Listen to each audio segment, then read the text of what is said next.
Smart Wool Merino base layers are so comfortable. They're the first thing you'll want to put on and the last thing you'll want to take off, no matter where you're at or where you're going. Because feeling good is the best way to keep you doing you. Smart Wool base layers, the most essential, versatile, and comfortable clothing for anything, anywhere. Shop base layers or find a local retailer at smartwool.com. Smartwool. Go far. Feel good.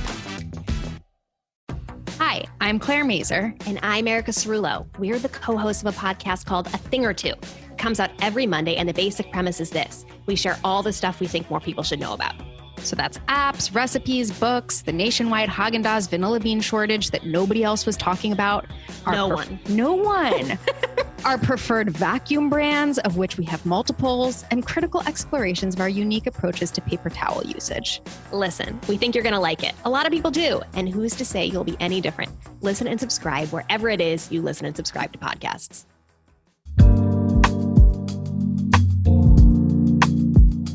From Sugar 23, I'm Angela Ledgerwood, and this is Lit Up.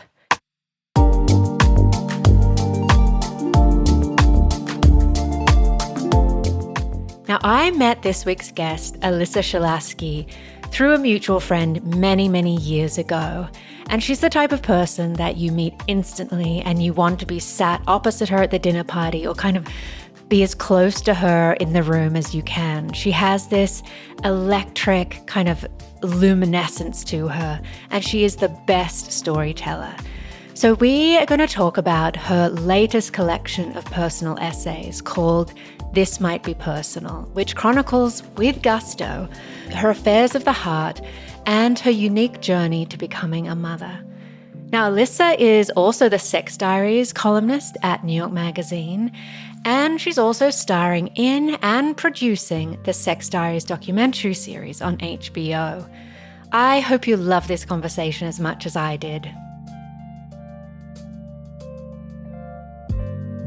I don't know if you remember this, but I was going through kind of an old box of clippings from when I worked at Cosmo, and I found, and I will send you a picture of it when I see it again, that you had been a contributor for Cosmo way back when your first book came out, Apron Anxiety. And I was a junior magazine editor, and I was given the contributors page to do. So I thought it was such a big deal to get to write up, the 3 little questions from you. And I think we just emailed, but I found that. Oh my goodness. I think it might be from 2015. Like, how nice back then when those little assignments didn't feel little at all. And you felt so successful and like victorious with like writing a little edit. Or for me, probably it was sending in my headshot or answering whatever questions you had. Those things used to just light me up like nothing else. And then you get older and you do more and more of that. And you're like, what's going to light me up now? Like, what's going to give me that feeling now where I am killing it and living my dream? Because it's hard as you grow older and you do more to hold on to those moments of like, I did good. Like, this is success. This is everything I hoped my career would turn into. It's really hard for me to find and grasp those moments as I get older. But back then, oh my God, it was also joyous.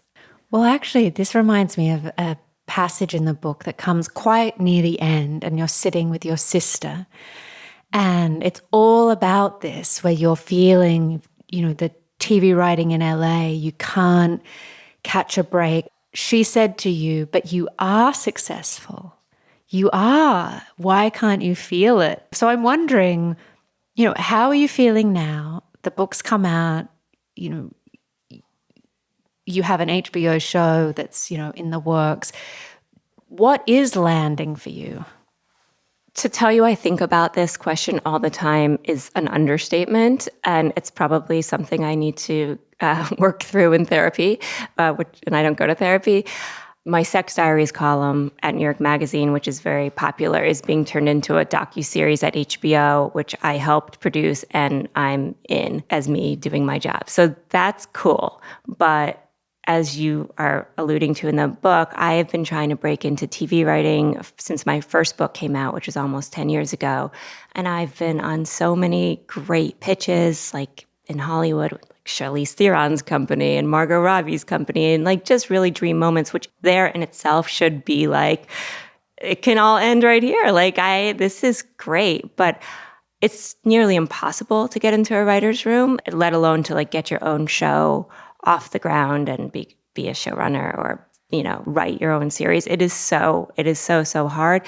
And yet I keep subjecting myself to the impossibility of it all. So I think the answer is actually pretty simple. Like, I need to get a fucking show because it's been my goal for so long and I won't let it go. I just am like, I'm hooked on it. Until that happens, I'm just going to feel like I'm still scraping and like crawling and chasing something career-wise that has yet to happen. Beyond that, I do feel successful. This book, the feedback I've received on this book is unlike anything I've ever experienced in my life. It's been entirely positive. The emails I get are never-ending, daily DMs and emails from strangers and loved ones who were just really touched by it in an authentic way I was not expecting. I sort of only predicted drama, like, this, I'm going to get in trouble for saying this, or this friend's not going to like how she came out in this, or whatever. None of that. It has been all love in abundance. So yeah, of course that makes me feel very successful, but I am still striving. I really am. I also think that makes sense. Like, don't you think, I saw that Mira Jacob just wrote this article for Harper's Bazaar about the 40s being this amazing decade, and why on earth aren't women told that aging, and being in this amazing decade isn't the most exciting thing? Like, don't you think if we're thinking career-wise specifically, I remember people saying to men, my stepbrothers, your 40s are the most important decade of your career. And I'm like, well, amazing. Like, we're in it. Yeah, I agree with all of that. It is cool to see that all my hard work, and I've worked hard, I have hustled. I've been a writer since I was 10 years old, basically. And I've never not worked. And only recently I was like, just for fun, I'm playing a mind game with myself. I'm like, maybe I'll just quit work. And we have this new little house upstate and I'll work on the house. And I was just testing that out. Like, does that seem like an attractive lifestyle? And then I was like, oh my God, no. I need to be a writer. I'm a writer and I'm a mother and I'm a friend and I'm a sister and I'm a daughter and I'm Sam's girlfriend, and I'm nothing but that's all I am. And I gotta like focus that those are the only things that matter to me. So it's really cool to be like, I can do a lot of things. Like, my hard work has paid off. I can write that cover story for that amazing magazine, or I can interview this big celebrity. I can do almost anything besides get this TV show, which I will make happen. So it's super empowering. And also, I love that I've always been a little bit of like a rebel and a little bit of a troublemaker, but in my 40s, now more than ever, I truly don't give a shit. Like, I am who I am, love me or leave me, the whole thing. Like, I dare you to judge me, like, bring it. And it's really fun. And I love that I have a son and a daughter, but particularly in front of my daughter, I love that she has a mother who can laugh at herself and who doesn't tolerate any nonsense or, unkindness from anyone. Yeah. And then I'm not afraid to fight. I like a little fight. This reminds me, so there was one sentence in your book that I loved so much, and I think, I definitely responded to it, and I think others will too, especially if you're very fortunate to have come from a very supportive family. And it is this one: no one in my family pressured me to be anything but myself, and I resented them for that. I laughed so much. Oh my God, you found my favorite spots. Like, that's one of my favorite lines too. Yeah, it's a blessing and a curse, mostly 98% a blessing to come from an extremely close family. But there's always a part of me that's like, well, first of all, yes, I wish my mother was like, try harder, push more, like get yourself to LA into a writer's room instead of being like, stay home for us, it's Rosh Hashanah. Like, I wish I had a mother in a way who was pushing me aggressively, but it really wasn't that. Instead, my parents just aggressively loved us and accepted us. And of course, there's no greater gift than that. My sense is that you might push yourself so hard that they feel they don't have to. That's what they would say, definitely. And I'm born this way. I'm born very independent. I was born ambitious, and I was born a writer. So yeah, I guess they never really had to help me like hone in on any of that. But yeah, it's like I look at you or our friend Pippa and people who have been able to like design their lives in other countries with, their chosen family. And there's something so romantic about that to me. And I could never do it. That's off the table. So, but I feel like you tried. I tried. It was definitely appealing. I mean, there's that, a chapter in the book where you go to Italy and you never get off, the guy's scooter who helps you with direction. So I feel like we push in all these directions, but this one where you've landed was the right one. It did work out that way where I have, I live my own life with a surprising partner, and I had kids my own way, and I did do things that were right only for me and no one else. But that being said, I could never move far away from the East Coast where my parents live and my sister lives, and that's great. It's beautiful. I'm not complaining about it. But when you're a writer, sometimes it is just like I think I need to get really weird. Like I think I need to, move to a cabin in the woods or move to an island where I know no one, and I think I need to get super inspired and scared. And I can do that to an extent, but I am very grounded. And I come from my mother is this huge force who's always sort of pulling me back into her orbit. So I think if I had a slightly more fucked up childhood, maybe my writing would be deeper and darker, but so be it. I'm overloved and I come from good people. So what can I do? I'm going to use that. I'm overloved. It's so beautiful.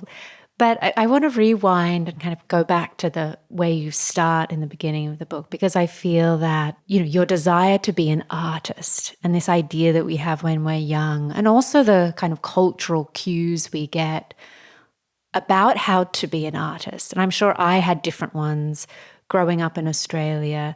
We'd get the New Yorker a month late, and I'd read the goings on about town and imagine myself in this place. And I always somehow felt that it would have to be in New York. Mm-hmm. And that was taken from movies and all those things. But for you, what did being an artist look like to you? And how did you kind of push yourself in those early years?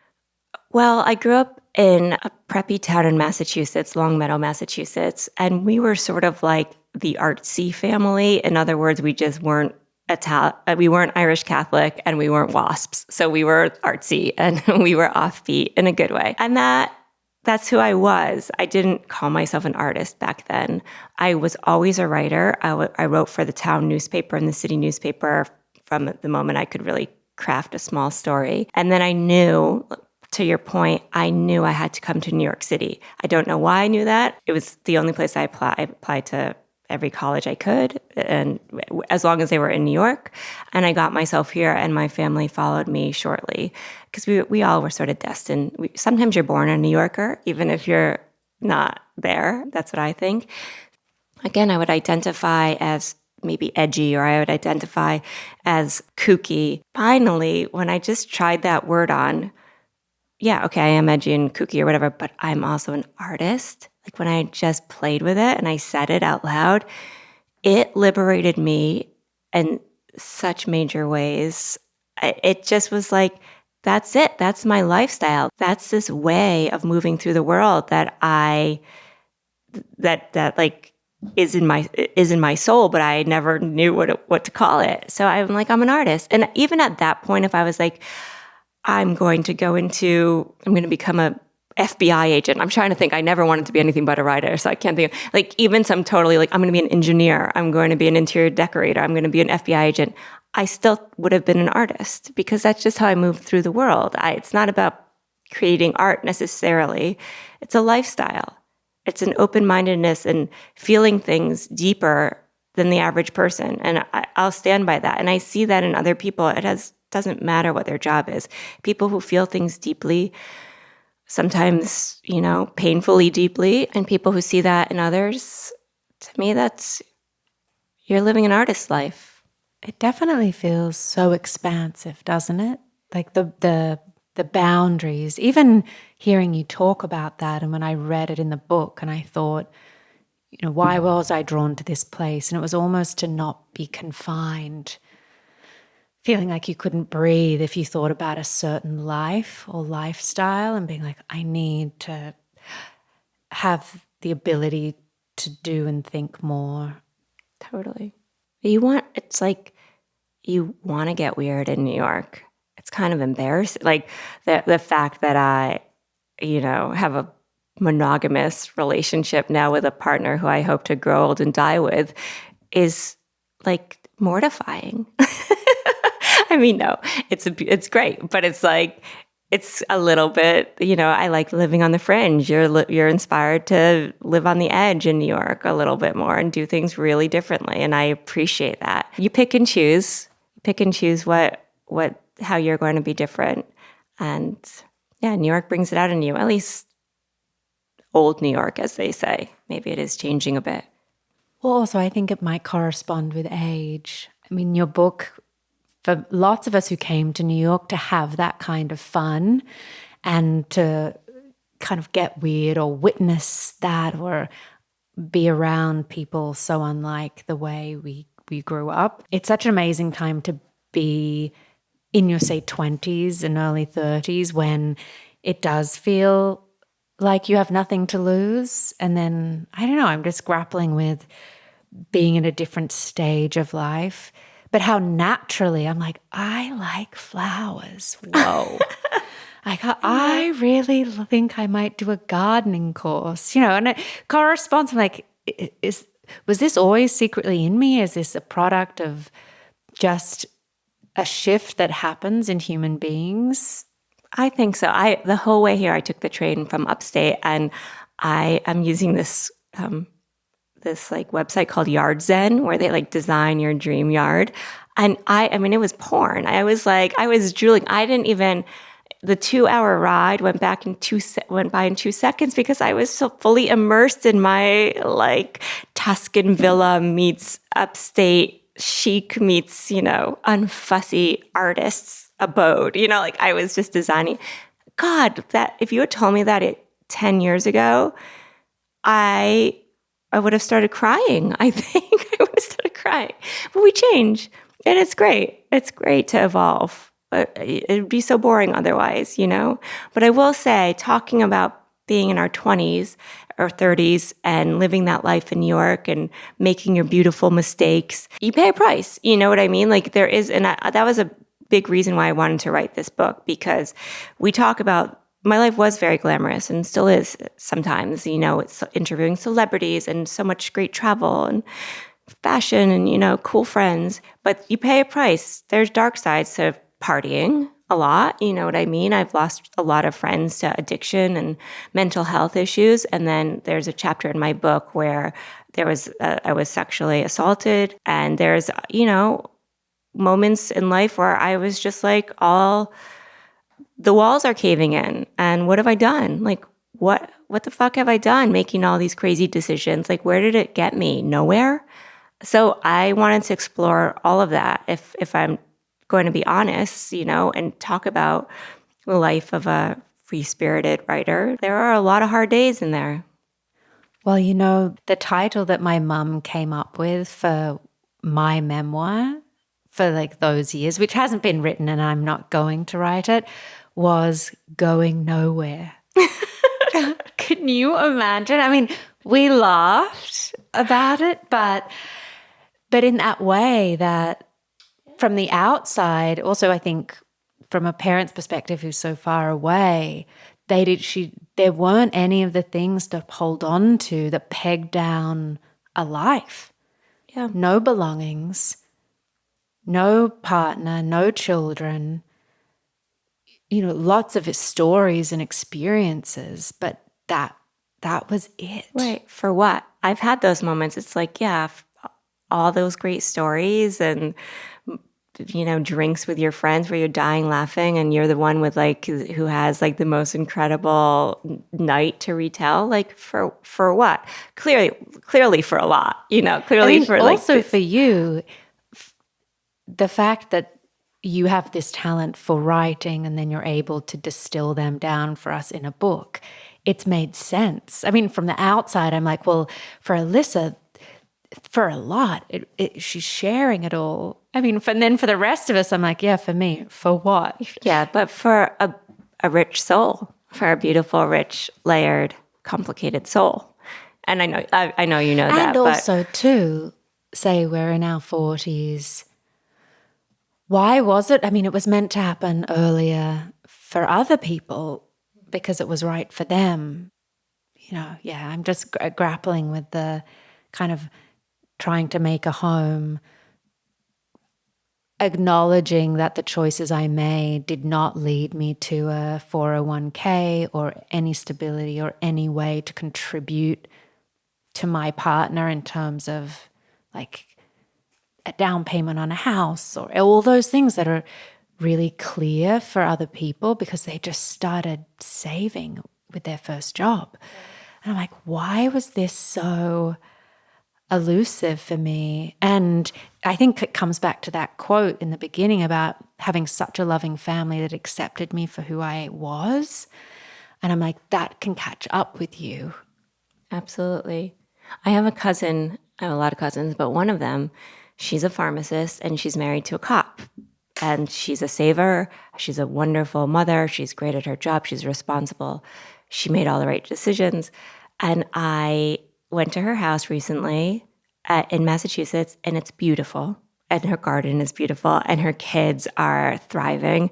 And I was like, and she's comfortable financially. And I was like, would it have been so hard to just be normal? It's not so bad. It didn't look so bad to me, quite honestly. It looked lovely. But, that's not the path I chose. It's not the path you chose. This is the stuff that I think about so often. I don't know. I also lived in LA and I remember really clearly having a moment of a voice saying, you've got to leave now before you get on a track that is going to be wrong or you're going to leave it too late. Exactly. Don't leave it too late. And for me, that wasn't about that city or this city or elsewhere, but it was a clock that was happening that was, you have to go get a real job and get this going. Yeah. You have to commit to a profession and begin, literally at 29. Yeah. That's still young, but no, that's you brought me back to the thought that had escaped me. So you're so lucky to be able to hear that voice inside and listen to it and act on it and have agency. And that, to me, that's exactly what happened to me when I was 38, which is a lot older than 29. But I was 38. I had just had my fifth awful breakup, just these gut-wrenching breakups that burn your whole life down. You know what I mean? And this is in the book, but I looked myself in the mirror and I said, what do you need to do right now? What do you need to do to get your life on track? What is the answer? And whatever came to me, I was going to listen to it and run with it and go hard. And it was for me, it was motherhood. It's time. Don't waste another second. Don't fuck around here. It's time. And that's when I decided to have a baby on my own, which wasn't a hard decision actually, because I never really cared about getting married and I was already sort of living, unconventionally. The minute it hit me, I was just like, thank you, universe, for that answer. And I'm off. I'm off and running. And I made it happen. I made it happen in, as quickly as one can when it comes to fertility in your late 30s. But I think that is what makes people like us artists, honestly. That voice, that trust, and the fearlessness to run with it. And I think, too, isn't the hardest part for us and so many not knowing what that thing to go for is? I've always felt that when you know you're in a limbo, you know something's not quite right, and you know that in other times of your life, you've had an answer, it's come. But sometimes you're there and you're going, hello, I need a change, but I don't know what it is. But then once there's something so beautiful about just being like, that's it. Now go for it. This episode is brought to you by Smart Food. There are a bunch of ways to be smart during the holiday season. Getting the shopping done early, not sitting your aunt next to your mom, and snacking on Smart Food popcorn. It's air pop popcorn tossed in delicious white cheddar cheese or sweet and salty kettle corn. You are what you eat. Welcome to the Smart Club. Shop now at snacks.com. Totally. I mean, I consider myself a very decisive person. I don't get that thing, analysis paralysis or whatever. I don't second guess myself. I'm decisive. But, that is just the worst when you don't know what the answer is and you don't know which way to turn. I'm pretty good, and I advise my friends to do this, is just to really have those super blunt conversations with yourself. Do I need to leave him? Really? Do I? But then it's executing. It's that forward motion. You can't get stuck. That's to me the worst. Life is so short. I hate the idea of being stuck in an unpleasant situation. It's strange because I write the Sex Diaries column and I write about ethically non-monogamous people and polyamorous people and many, many affairs, and you would assume my love life was a lot more exotic than it is, but I love my partner. Our relationship is not perfect. We are complete opposites, and we have some struggles, but I decided not so long ago that I really want to make it work. I really do. And I had a very straightforward conversation with myself because I could leave. We're not even married. We have 2 kids. We come from 2 very big, close families. We could pull it off. And then I was like, I'm going to decide to stay with him as long as we can, hopefully to the end of our lives.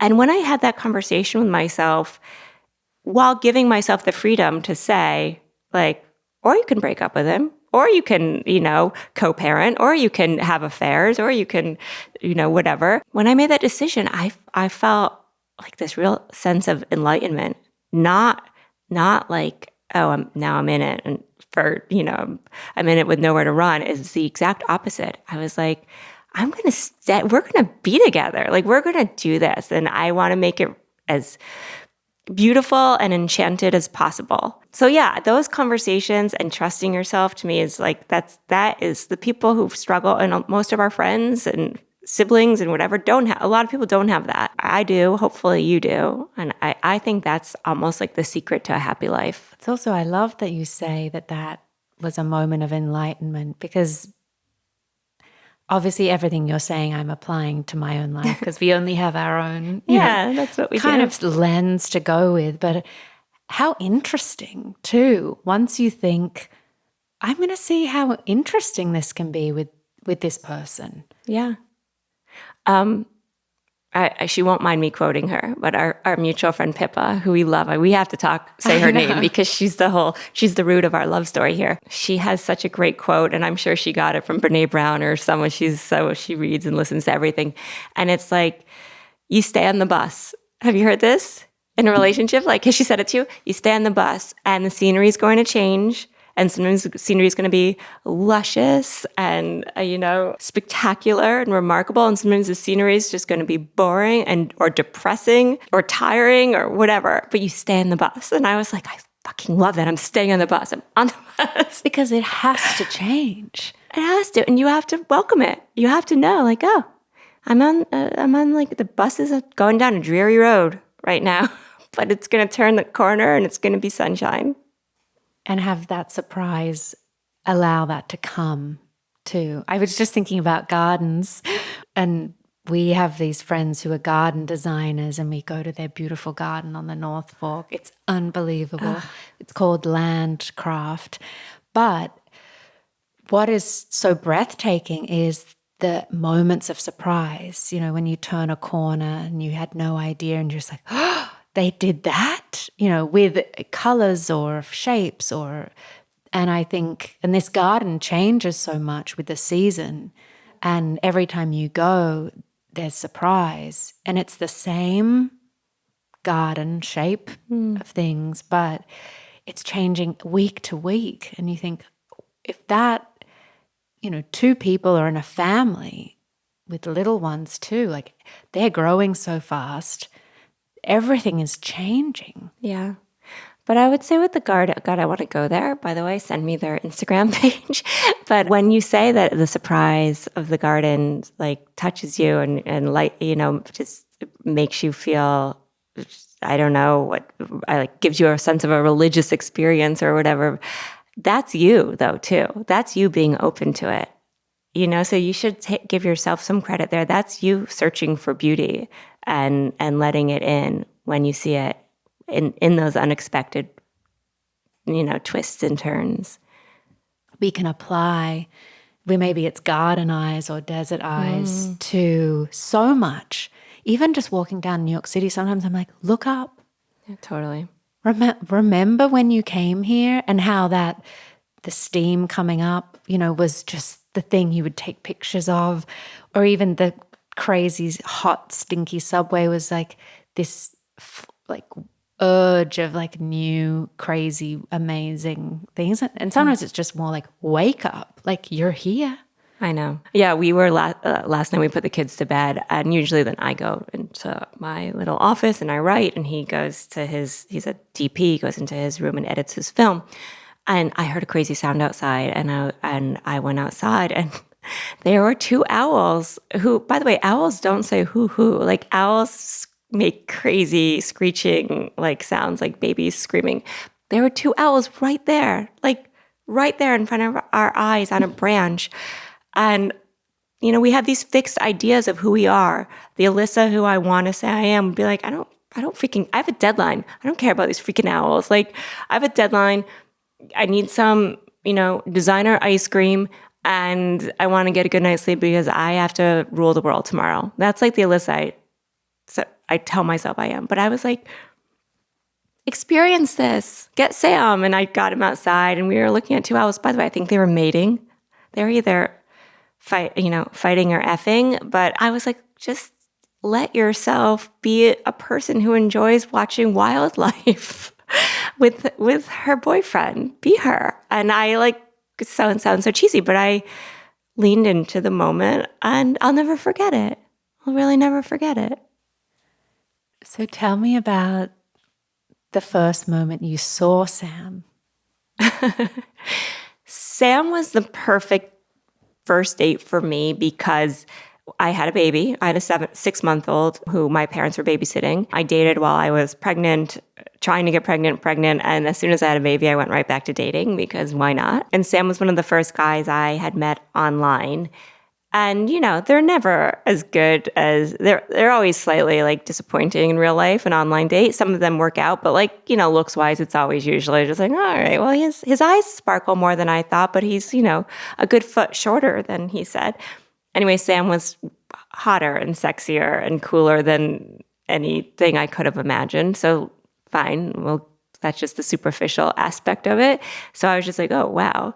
And then he was just really chill. He was really chill. I have a big, you know, I'm a lot, and he was a really nice compliment to my energy. And then this, you know, this is his, I put it in the book so I can talk about it now. But what's so cool was he's so private, but again, it's in the book, cat's out of the bag. He told me that he gave sperm. So I had my baby with an anonymous sperm donor.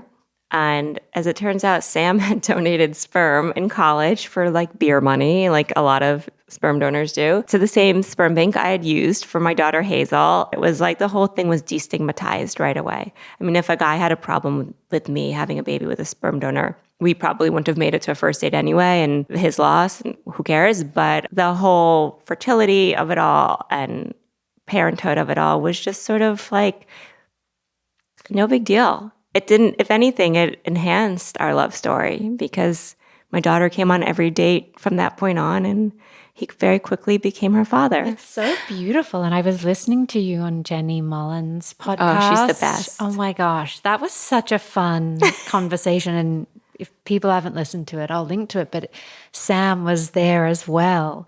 He was like, she was beautiful. She was radiant.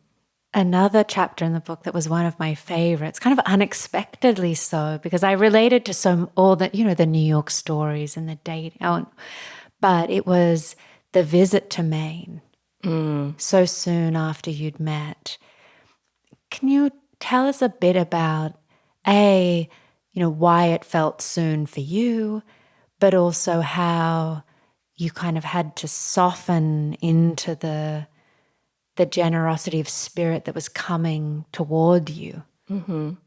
Yeah, so Sam comes from a very big family of Mainers, and oh God, we had been dating only a few weeks when he invited me and Hazel up to the farm, to his parents' farm. And, I was reluctant because here I am bringing a baby to meet the family. This guy I barely knew. I mean, his last name's Russell. I remember on just before we went to Maine, we did a little staycation, and I had to sign a room service thing. And I was like, is it 2 S's or 2 L's? And the room service guy's looking at us like, you're here with a baby. Like, you don't know how to spell your husband's last name. But everything was inside out and upside down. And we go to Maine, and I think that subconsciously he knew I would never fully understand him until I saw where he came from, which is paradise and really, really good people, the best kinds of people that you could ever imagine. But it goes back to what we were saying. We all have this fixed idea of who we are, and I was like, yeah, but I'm an outsider, and I'm like a little inappropriate. They're gonna hate me. Like, they're going to hate me. They're going to want me out of their house. And they're all, as fate would have it, they're also very attractive people. and I was like, and I'm ugly compared to all of them. I mean, all these things, that these inner voices. And it took me a minute to settle in and settle those voices and just accept that they loved me. They loved me, and they loved my daughter. And not all people are wired to just criticize. They're wired to love people and accept them and welcome them. And it really was hard for me to believe that was my reality. But once I let myself surrender to just this extraordinary environment that is our life in Maine, I realized that maybe I deserve it. That was a hard conversation to have with myself. Like, maybe I actually deserve brother-in-laws and sister-in-laws and extra nieces and extra nephews and this big farm. Like, maybe I'm good enough for this, actually. Wow. I mean, obviously there's so much personal growth that happens over decades, but also as a writer, you are interrogating yourself and you don't let yourself off the hook. I mean, I will say, personal growth is this kind of phrase that feels hokey and weird, but in terms of writing about yourself and going back through these essays and being able to be kind to that younger self who liked to blow things up or choose people that were exciting for all the right or wrong reasons, how do you feel like Alyssa has just changed for the better? I think the answer is grace and just learning to move through the world with more grace. And I know it does sound like I'm listening to too much Glennon Doyle or Krista Tippett or whatever, but it's true. And it's, again, the best thing about being in your 40s, and I assume will only get better, is learning how to handle yourself with poise and to take compliments and to say, yeah, I know, I'm really happy to be here. And just go with it, rather than just the internal chaos and the negative inner voices. It's sort of a choice. No, I'm going to handle this with grace. I got this. It certainly can be applied to putting a book out there in the world. You can say well, I'm exhausted and this one didn't write about me and these guys put my book in the back and this one didn't come to my party. Or you can just say I'm an author. This is my second book. I wrote this while having 2 kids at home during a pandemic. I did a really good job. I'm really proud of it. And, I hope you enjoy it. I think that's something my mum always taught me, was to take a compliment, because people want to be generous when they give a compliment, and there's nothing worse than having it blocked. Yeah. Isn't it? And it kind of... This is another thing with getting older. Sometimes you do have to ask your friends to tell you the brutal truth. I remember when I was having a hard time dating, it was I was pretty much a serial monogamist, but there was a period when I was in my mid-30s and it just it wasn't happening as easily. You know what I mean? I used to be able to, knew how to get any guy I wanted, even if it was it would inevitably end. But I remember saying to my friend's husband, who I loved, I was is there something wrong with me? Just tell me. I need to know. And he said, if anything, I think you sexualize yourself too much. And it's not a good look at our age. You're so much more interesting than the fact that you can talk about sex openly. And it was such a good note. Wow. Of course, it stung a little bit because I was just oh, God, that's embarrassing. I do that. But it was such a good note, and it changed. It changed how I present myself. I know. I love that note I because know. I could apply it to myself at a certain time of my life. When you have the certain stories, especially when you're single in New York, and often your friends, your married friends, you're the one with the crazy stories. Mm-hmm. And it's at a point, it's not a good look. No, it's not, especially when there's so much more to your life. You have so much more to talk about. I also recently was talking to a producer who I trust a lot, and he said to me, stop being so self-deprecating in these TV pitches. Stop. Sit up straight and say, damn right I'm a good writer. Damn right you liked my book. Sit up straight, hold your shoulders back. Don't do this neurotic New York self-deprecating, self-loathing writer thing. It's stupid. And it's not you, because you're good. Anyway, again, stung for a second, but I was just I'm a work in progress. Tell me these things, and I'm going to change for the better. I think we all need those notes, and sometimes we need to give them. I gave my dad a big note recently when he visited. I felt he needed the parent to be this behavior, I need more. I need your attention. I need you to be present. This time is precious. Yeah. Wake up. And it's the first time I've ever done anything like that. But it was so full of love and truth and wanting to connect that he was able to receive it, and he acted upon it. It was quite a breakthrough. That's incredible.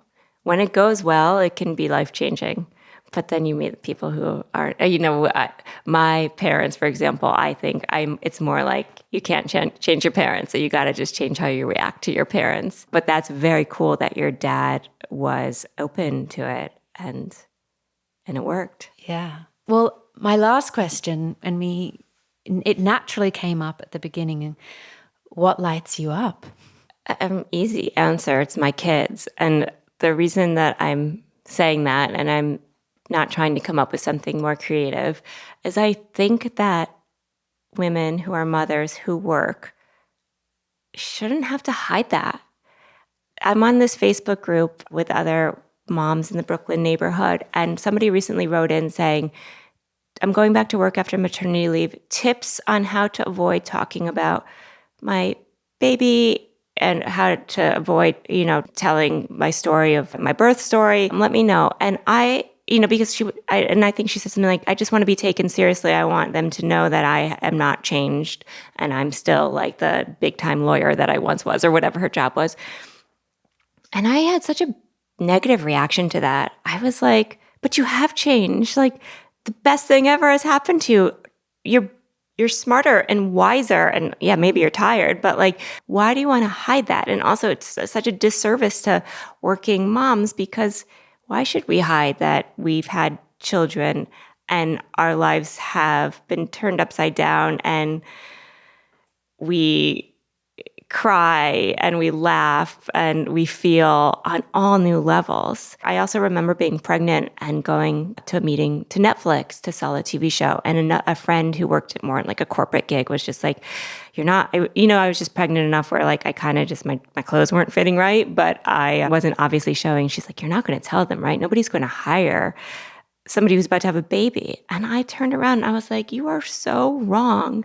Like, who wouldn't want a woman who's about to have a baby? This is like, I am literally going through the most miraculous thing that a human being can go through. Like, who's going to be more like luminous than me right now? Not to mention there's no one more ambitious than a woman who's about to have a baby, because you have to like get it all done before who knows what is about to happen to you. So anyway, I will always put my kids first. I will always take jobs that are well worth leaving them for. I'm not going to pretend I hate leaving my kid. I'm not going to pretend that I don't hate leaving my kids. I do. And I'm not like, I don't know. I'm just not afraid to hide that side of my life from the story of my career. It's totally enmeshed. So yeah, my kids light me up. And right now, it's just the dreams of my Tuscan villa meets chic upstate abode. And that's enough for me. I wrote this book in the pandemic. I said that already, but and shot the HBO show. And it was a whirlwind of a few years, as we all know. So I'm in a little bit of like a rest and restore space. And I'll know when it's time to rise from that. But it's not quite yet. My goodness. Thank you so much for coming and chatting. And I just adored your book. Thank you. Oh my God, can you just talk to me with your beautiful voice and accent? You're like human Prozac. It's beautiful.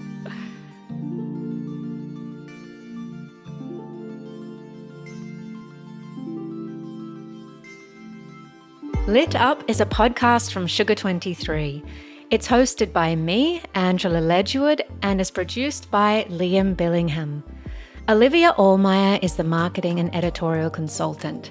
Mike Mayer and Michael Sugar are the executive producers. Andrei Radovsky wrote the theme music. See you in 2 weeks.